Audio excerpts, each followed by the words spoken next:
श्रावण माह महात्म्य 14वां अध्याय। नागपंचमी व्रत का महात्म्य। ईश्वर बोले, हे महामुने, श्रावण मास में जो व्रत करने योग्य है वो अब मैं बताऊंगा, आप उसे ध्यान से सुनिए। चतुर्थी तिथि को एक बार भोजन करें और पंचमी को नग भोजन करें। स्वर्ण, चांदी, काष्ठ अथवा मिट्टी का 5 फनों वाला सुंदर नाग बनाकर पंचमी के दिन उस नाग की भक्तिपूर्वक पूजा करनी चाहिए।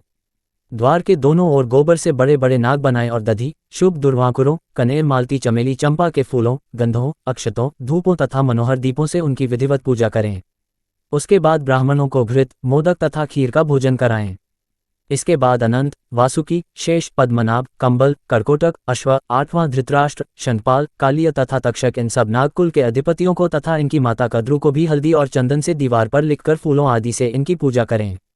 उसके बाद बुद्धिमान को चाहिए कि बाम्बी में प्रत्यक्ष नागों का पूजन करें और उन्हें दूध पिलाएं।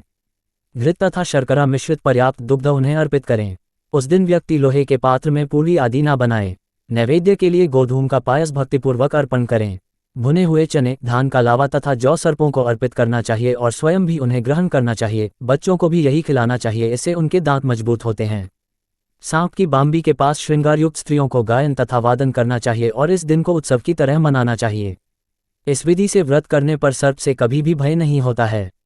हे विप्र, मैं लोगों के हित की कामना से आपसे कुछ और भी कहूंगा। हे महामुने, आप उसे सुनिए। हे वत्स, नाग के द्वारा डसा गया मनुष्य मरने के बाद अधोगति को प्राप्त होता है और अधोगति में पहुंचकर वह तामसी सर्प होता है। इसकी निवृत्ति के लिए पूर्वोक्त विधि से एक भुक्त आदि समस्त कृत्य करें और ब्राह्मणों से नाग निर्माण तथा पूजा आदि आदरपूर्वक कराएं। इस प्रकार 12 मासों में प्रत्येक मास में शुक्ल पक्ष की पंचमी तिथि को इस व्रत का अनुष्ठान करें और वर्ष के पूरा होने पर नागों के निमित्त ब्राह्मणों तथा सन्यासियों को भोजन कराएं।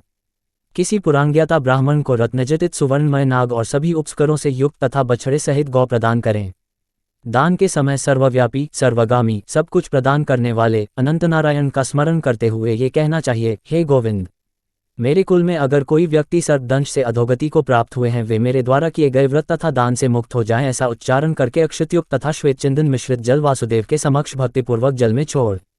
हे मुनिसतम, इस विधि से व्रत के करने पर उसके कुल में जो सभी लोग सर्प के काटने से भविष्य में मृत्यु को प्राप्त होंगे या पूर्व में मर चुके हैं, वे सब स्वर्ग गति प्राप्त करेंगे। साथ ही हे कुलनंदन, इस विधि से व्रत करने वाला अपने सभी वंशजों का उद्धार करके अप्सराओं के द्वारा सेवित होता हुआ शिव सान्निध्य प्राप्त करता है। जो मनुष्य वित्साठ्य से रहित होता है वही इस व्रत का संपूर्ण फल प्राप्त करता है। जो लोग शुक्ल पक्ष की सभी पंचमी तिथियों में नक्तव्रत करके भक्ति संपन्न होकर पुष्प आदि उपहारों से सौभाग्यशाली नागों का पूजन करते हैं, उनके घरों में मणियों की किरणों से विभूषित अंगों वाले सर्प उन्हें अभय देने वाले होते हैं और उनके ऊपर प्रसन्न रहते हैं। जो ब्राह्मण गृहदान का प्रतिग्रह करते हैं वे भी घोर यातना भोग कर अंत में सर्पयोनि को प्राप्त होते हैं। हे मुनिसतम, जो कोई भी मनुष्य नागहत्या के कारण इस लोक में मृत संतानों वाले अथवा पुत्रहीन होते हैं और जो कोई मनुष्य स्त्रियों के प्रति कार्पण्य के कारण सर्पयोनि में जाते हैं, कुछ लोग धरोहर रखकर उसे स्वयं ग्रहण कर लेते हैं अथवा मिथ्या भाषण के कारण सर्प होते हैं अथवा अन्य कारणों से भी जो मनुष्य सर्पयोनि में जाते हैं, उन सभी के प्रायश्चित के लिए यह उत्तम उपाय कहा गया है।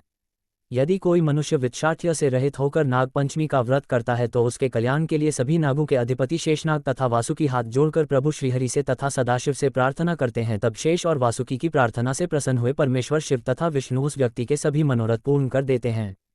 वह नागलोक में अनेक प्रकार के विपुल सुखों का उपभोग करके बाद में उत्तम वैकुंठ अथवा कैलाश में जाकर शिव तथा विष्णु का गण बनकर परम सुख प्राप्त करता है।